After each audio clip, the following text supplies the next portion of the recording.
별빛 너머의 시선. 비안드 더 스타라이트. 추리 SF 로맨스 소설. 일부 관찰의 시작.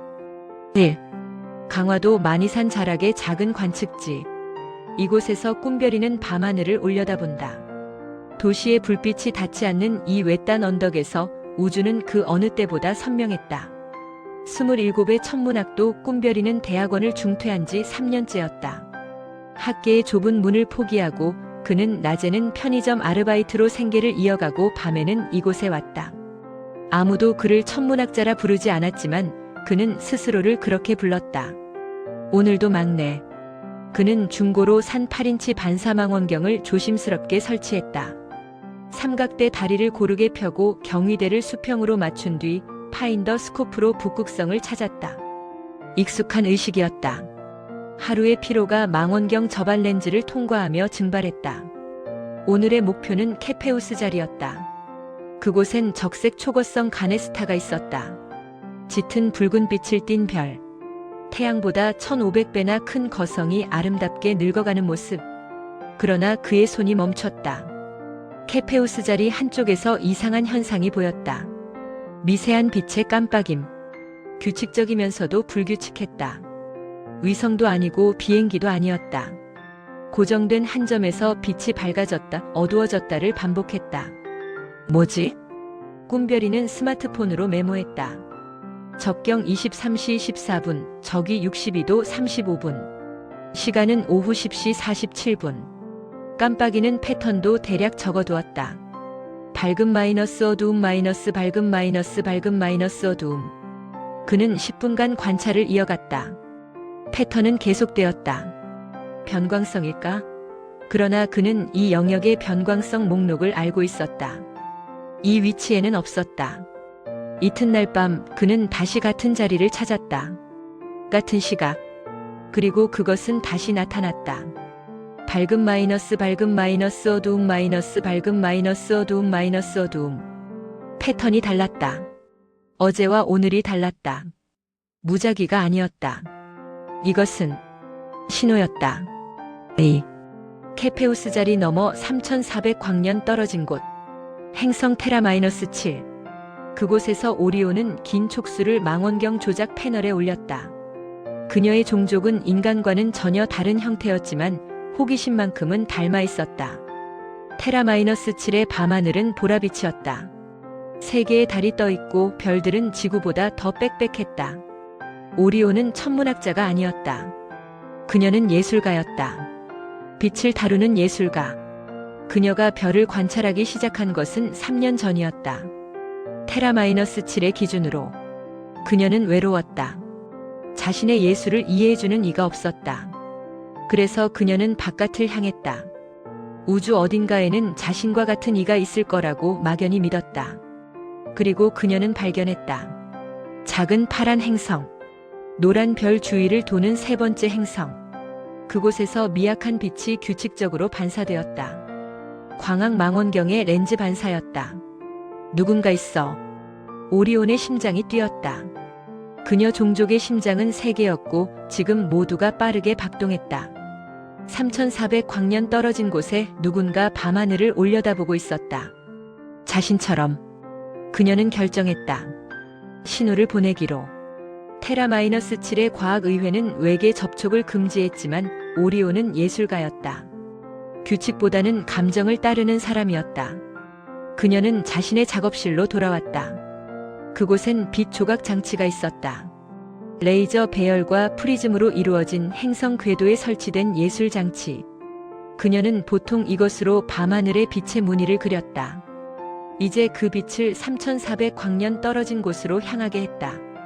정확하게 계산해서 파란 행성의 작은 섬, 강화도라는 곳을 향해. 3. 꿈별이는 한 달 동안 기록을 계속했다. 매일 밤 10시 30분부터 11시 30분 사이 그 신호는 나타났다. 패턴은 매번 달랐다. 그는 노트북에 데이터를 정리했다. 엑셀 시트의 날짜별로 밝음을 1, 어두움을 0으로 표시했다. 그리고 마침내 패턴을 발견했다. 이진법이야. 그의 손이 떨렸다. 1과 0. 가장 기본적인 수학적 신호. 그는 계산기를 두드렸다. 첫 번째 날에 신호 1만 110, 10진수로 22. 두 번째 날 1만 111, 23. 세 번째 날 1만 1000, 24. 세고 있어. 누군가 숫자를 세고 있어. 꿈별이는 의자에서 벌떡 일어났다. 하늘을 향해 소리쳤다. 들려? 이해했어. 아무도 없는 언덕에 그의 목소리만 메아리쳤다. 그는 응답하기로 했다. 레이저 포인터를 샀다. 강력한 천문용 레이저. 그리고 망원경에 장착했다. 신호가 오는 방향 케페우스 자리를 향해. 그날 밤 그는 신호를 보냈다. 소수를 보내기로 했다. 2, 3, 5, 7, 11. 자연에선 나타나지 않는 수학적 패턴. 지적 존재만이 보낼 수 있는 신호. 12, 11, 3, 101, 5, 111, 7, 1011, 11. 그는 1시간 동안 반복했다. 그리고 기다렸다. 3400광년. 빛의 속도로 3400년이 걸린다. 그의 신호가 저쪽에 도착하려면 그리고 답장이 오려면 6800년. 그는 절대 답을 받을 수 없었다. 하지만 그는 웃고 있었다. 중요한 건 그게 아니었다. 우주 어딘가에 자신과 같은 존재가 있다는 것. 그것만으로 충분했다. 2부 신호의 발견. 4. 일주일 후 이상한 일이 일어났다. 꿈별이가 관측지에 도착했을 때 신호가 먼저 와 있었다. 평소보다 30분 일찍. 그리고 패턴이 달랐다. 10, 11, 100일, 111, 1011. 이건 내가 보낸 거잖아. 소수 수열. 그가 일주일 전에 보낸 바로 그 신호. 꿈별이의 머릿속이 하얘졌다. 이건 말이 안 됐다. 빛의 속도로 수천 년이 걸리는데 어떻게 일주일 만에? 그는 급히 노트를 펼쳤다. 계산을 다시 했다. 거리, 시간, 빛의 속도. 모든 공식을 다시 확인했다. 틀림없었다. 3400광년이었다. 아니면 새로운 가능성이 떠올랐다. 그들이 훨씬 가까이 있다면? 그가 잘못 계산했다면? 아니면 그들이 시공간을 뒤틀 수 있다면? 꿈별이는 심호흡했다. 진정하라고 스스로에게 말했다. 과학적으로 생각하라고. 하지만 가슴은 미친 듯이 뛰었다. 그날 밤 그는 새로운 신호를 보냈다. 질문을 담아서 너는 누구니? 당연히 문자로는 보낼 수 없었다. 대신 그는 그림을 보냈다. 비트맵 방식으로. 가로 8픽셀, 세로 8픽셀의 간단한 이미지. 사람의 형상. 막대 인간처럼 단순하게. 머리, 몸통, 팔 2개, 다리 2개. 그는 1시간 동안 그 패턴을 반복해서 보냈다. 64비트의 정보. 그리고 기다렸다. 오리온은 당황했다. 신호가 왔다. 빠르게. 너무 빠르게. 그녀가 신호를 보낸 지 단 몇 시간 만에 응답이 왔다. 이건 불가능했다. 그녀는 장비를 점검했다. 오작동인가?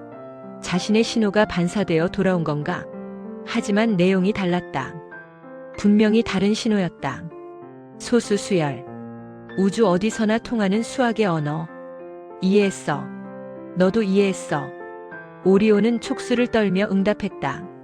같은 소수 수열을 돌려보냈다. 확인의 의미로. 나도 너를 이해해. 그리고 며칠 후 새로운 신호가 왔다. 이번엔 더 복잡했다. 64비트의 정보가 패턴을 이루고 있었다. 오리온은 그것을 디코딩했다. 8x8 격자에 점이 찍혀 있었다. 그림이었다. 생명체의 형상. 중앙의 둥근 부분, 아래로 뻗은 기둥, 양옆의 돌기들. 이게 너구나. 오리온은 자신의 모습을 그렸다. 테라-7의 종족은 인간과 전혀 달랐다. 중앙의 구형 몸체에서 6개의 촉수가 뻗어나왔다. 감각기관은 몸체에 퍼져 있었고 눈이라 부를 만한 것은 3개였다. 그녀는 16x16 격자로 자신의 모습을 그렸다. 더 상세하게. 그리고 보냈다. 256비트의 자기소개. 그리고 그녀는 깨달았다. 통신 지연이 없다는 것을. 어떻게 된 건지는 몰랐지만 그들은 실시간으로 대화하고 있었다. 6. 꿈별이는 밤새 잠을 이루지 못했다. 응답이 왔다. 16x16격자의 이미지. 그는 엑셀에 옮겨 그렸다.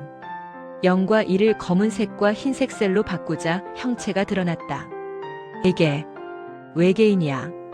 인간과는 완전히 다른 형태. 중앙의 둥근 몸에서 뻗어나온 6개의 팔. 아니, 촉수? 그리고 3개의 원. 눈인가? 그는 모니터를 뚫어지게 바라봤다. 이 단순한 픽셀 패턴이 우주 저편의 실제 존재를 나타낸다는 사실이 믿기지 않았다. 편의점 아르바이트 시간이 다가왔지만 그는 일하러 가지 않았다. 전화로 아프다고 거짓말했다. 지금 이 순간이 더 중요했다. 그는 다음 신호를 준비했다. 더 복잡한 이미지, 지구의 모습, 태양계의 구조, 물의 분자식, 생명의 기본 요소들. 그리고 마지막으로 그는 자신의 감정을 담았다. 어떻게 이진법으로 감정을 표현할 수 있을까? 그는 파동을 그렸다. 사인곡선, 위아래로 출렁이는 파동, 기쁨의 리듬. 그날 밤 강화도 언덕에서 레이저 빛이 우주를 향해 깜빡였다. 꿈별이는 울고 있었다. 기쁨의 눈물이었다. 3부 소통의 시작. 7. 2달이 흘렀다. 꿈별이와 오리온은 매일 밤 대화했다. 처음엔 단순한 이미지였다. 점차 복잡해졌다. 그들은 서로의 세계를 그렸다. 별, 행성, 하늘, 땅. 꿈별이는 지구의 바다를 보냈다. 파도치는 해변의 모습을. 오리온은 테라-7의 보랏빛 하늘을 보냈다. 3개의 달이 뜬 밤하늘을. 그들은 숫자를 넘어 개념을 나눴다. 크다, 작다. 밝다, 어둡다. 위아래. 뜨겁다, 차갑다. 천천히 조심스럽게 그들은 서로의 언어를 배워갔다. 어느 날 꿈별이는 음악을 보냈다. 주파수를 이진법으로 변환해서 바흐의 골드베르크 변주곡. 그가 가장 좋아하는 곡이었다. 오리온은 그 패턴을 받았다. 음파를 이해하지 못했지만 규칙성을 느꼈다. 아름다운 규칙성. 수학적 조화. 그녀는 담례로 자신의 예술을 보냈다. 빛의 무늬. 프리즘을 통과한 빛의 스펙트럼 패턴. 꿈별이는 그 패턴을 색으로 변환했다. 무지개빛 파동이 화면에 펼쳐졌다. 그는 숨을 멈췄다. 아름다웠다. 넌 예술가구나. 그는 웃었다. 우주 반대편에 예술가가 있었다. 자신처럼 별을 사랑하는 예술가가. 8. 그러나 문제가 생겼다. 꿈별이의 부모님이 걱정하기 시작했다. 아들이 매일 밤 산으로 가서 밤을 새우고 일도 제대로 안 하고 방에 틀어박혀 무언가에 열중했다. 별이야, 너 요즘 이상해. 누구 만나는 거 아니니? 아니에요, 엄마. 그럼 뭐 하는 거야? 맨날 밤에 나가서. 혹시 이상한 거 하는 거 아니지? 꿈별이는 설명할 수 없었다. 외계인과 대화하고 있다고. 아무도 믿지 않을 것이다. 그는 자신도 가끔 믿기 힘들었다. 그냥 천문 관측이에요. 연구하고 있어요. 연구. 대학원도 그만뒀으면서. 별이야, 현실을 봐. 넌 곧 30이야. 언제까지 이러고 살 거니? 그날 밤 꿈별이는 관측지에 가지 못했다. 부모님이 차 열쇠를 숨겼다. 그는 방에서 창밖을 바라봤다. 케페우스 자리가 보였다. 미안해, 오리온. 오늘은 못 가. 그는 처음으로 그녀의 이름을 불렀다.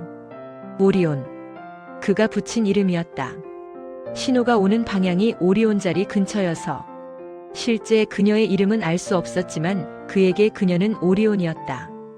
9. 오리온도 위기에 처했다. 테라-7의 과학의회가 그녀의 신호를 감지했다. 불법 외계 통신. 행성 보안 위반. 그녀는 소환되었다. 오리온-77-델타 당신은 금지된 접촉을 시도했습니다. 외계 지적 생명체와의 통신은 의회의 승인이 필요합니다. 하지만 그들은 해가 없어요. 단지 호기심 많은 개인일 뿐이에요. 저처럼. 그것을 당신이 어떻게 합니까? 위험성을 평가할 수 없습니다. 통신을 즉시 중단하십시오. 오리온은 고개를 숙였다. 촉수가 축 늘어졌다. 알겠습니다. 그날 밤 그녀는 마지막 신호를 보냈다. 슬픔의 파동, 아래로 가라앉는 곡선, 그리고 작별의 이미지, 두 점이 멀어지는 그림. 의회가 그녀의 장비를 회수했다. 이제 그녀는 더 이상 신호를 보낼 수 없었다. 그녀는 창밖을 바라봤다. 어딘가 저 별들 사이에 파란 행성이 있었다. 그곳에서 누군가 자신을 기다리고 있을 텐데. 사부 장애물과 갈등. 10. 사흘이 지났다. 신호가 오지 않았다. 꿈별이는 매일 밤 관측지로 갔다. 부모님 몰래 걸어서 왕복 4시간이 걸렸지만 상관없었다. 그는 망원경을 설치하고 레이저를 쏘고 기다렸다. 아무것도 오지 않았다. 일주일째 되는 날 그는 무너졌다. 망원경 앞에 주저앉아 울었다. 차가운 가을바람이 그의 뺨을 스쳤다. 어디 갔어? 왜 답이 없어? 그는 의심하기 시작했다. 혹시 전부 자신의 착각이었을까? 외계인 같은 건 없었을까? 그저 이상한 천문 현상을 자기 마음대로 해석한 것뿐일까? 편의점 사장이 전화했다. 해고 통보였다. 너무 많이 결근했다고. 꿈별이는 전화를 끊고 웃었다. 비참한 웃음이었다. 그날 밤 그는 노트북을 열었다. 지난 2달간의 기록이 가득했다. 날짜별 신호 패턴, 디코딩한 이미지들, 주고받은 메시지들. 이게 전부 진짜였을까? 그는 마지막으로 받은 신호를 다시 봤다. 슬픔의 파동, 작별의 이미지. 뭔가 있었다. 그녀도 어려움을 겪고 있는 게 분명했다. 10일. 한 달 후 우연한 발견이 있었다. 꿈별이는 천문학 커뮤니티를 뒤지고 있었다. 혹시 비슷한 현상을 목격한 사람이 있을까 해서. 그리고 발견했다. 칠레의 한 아마추어 천문가가 올린 글. 케페우스 자리에서 이상한 빛의 패턴 관측. 누가 설명해 줄 수 있나요? 날짜를 확인했다. 3개월 전. 꿈별이가 처음 신호를 감지하기 직전이었다. 그는 손이 떨려 댓글을 남겼다. 저도 봤습니다.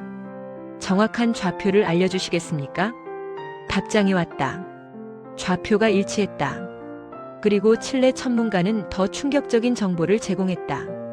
분광 분석을 해봤는데 이 빛은 레이저였습니다. 자연 현상이 아니에요. 꿈별이는 의자에서 벌떡 일어났다. 증거였다. 객관적 증거. 그는 미친 게 아니었다. 실제로 누군가 있었다. 그날 밤 그는 다시 관측지로 갔다. 오랜만이었다. 망원경을 설치하고 레이저를 장착하고 케페우스 자리를 향했다. 그리고 외쳤다. 오리온. 들려? 나야. 꿈별이야. 포기하지 마. 그는 새로운 신호를 보냈다. 희망의 패턴. 위로 솟구치는 곡선. 그리고 계속해서 소수를 보냈다.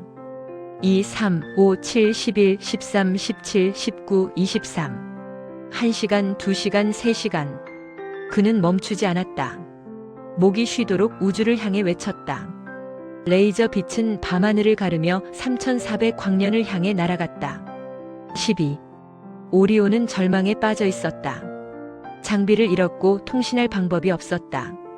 의회의 감시 때문에 밤하늘조차 제대로 볼 수 없었다.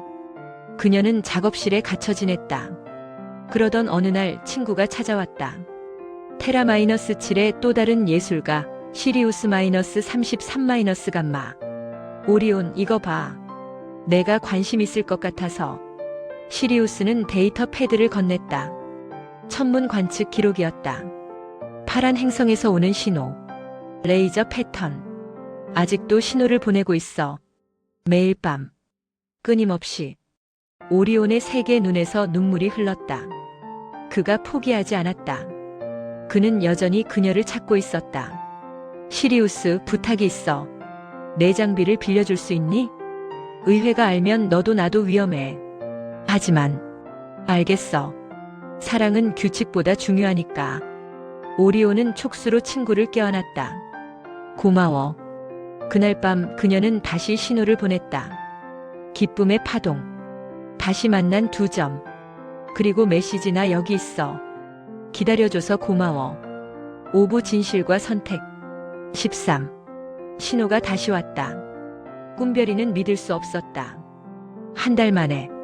그는 화면에 나타난 패턴을 디코딩했다. 기쁨의 파동. 그녀가 돌아왔다. 오리온. 그는 웃으며 울었다. 그리고 응답했다. 같은 기쁨의 파동. 그리고 질문 왜 사라졌어? 무슨 일 있었어? 오리온이 답했다. 금지. 위험. 법. 이미지로 설명했다. 큰 존재들의 회의 그녀를 막았다는 것을. 하지만 지금은 친구가 도와주고 있다고. 꿈별이도 자신의 이야기를 했다. 가족의 걱정. 일의 상실.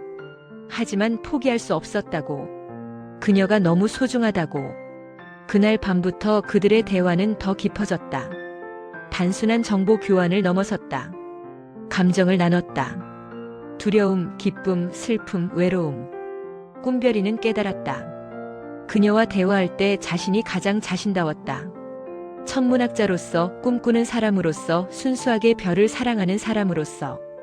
오리온도 마찬가지였다. 꿈별이와 대화할 때 그녀는 자신이 예술가임을 확신했다. 그의 음악, 그의 호기심, 그의 순수함이 그녀에게 영감을 줬다. 14. 그러나 미스터리가 남아있었다. 시간 지연. 꿈별이는 여전히 이해할 수 없었다. 3400광년. 빛의 속도로 6800년이 걸려야 하는데 그들은 실시간으로 대화하고 있었다. 그는 오리온에게 물었다. 어떻게 이게 가능해? 빛의 속도를 넘을 수는 없잖아. 오리온의 답이 왔다. 복잡한 수식과 도표. 꿈별이는 천천히 해독했다. 그리고 충격을 받았다. 양자 얽힘. 퀀텀 엔탱걸르먼트. 오리온의 설명에 따르면 그들이 관측하는 특정 별은 특별했다. 그 별의 빛은 양자적으로 얽혀 있었다. 한쪽이 변하면 다른 쪽도 즉시 변했다. 거리와 상관없이. 그들은 우연히 이 특별한 별을 매개로 연결되었던 것이다. 레이저로 그 별의 양자 상태를 조작하면 반대편에서도 즉시 감지할 수 있었다. 꿈별이는 노트북 앞에서 멍했다. 이건 노벨상감이었다. 하지만 그는 그것보다 다른 것이 더 중요했다. 그들의 만남이 우연이 아니라는 것. 우주는 그들을 연결했다. 수천 광년 떨어진 두 존재를, 별을 사랑한다는 이유만으로. 15. 6개월이 흘렀다. 꿈별이는 새 직장을 구했다. 천문대 야간 관리인. 급여는 적었지만 별 아래서 일할 수 있었다. 그리고 매일 밤 오리온과 대화할 수 있었다. 부모님은 여전히 걱정했지만 예전보다는 덜했다. 아들이 안정된 직장을 갖고 무엇보다 행복해 보였으니까. 오리온도 변했다. 의회와의 갈등을 해결했다. 그녀의 친구 시리우스가 의회를 설득했다. 외계 접촉이 위험하지 않다는 것을, 오히려 문화적 가치가 있다는 것을. 의회는 조건부로 허락했다. 과학적 목적으로 감시하에. 오리온은 받아들였다. 중요한 건 계속 대화할 수 있다는 것이었으니까.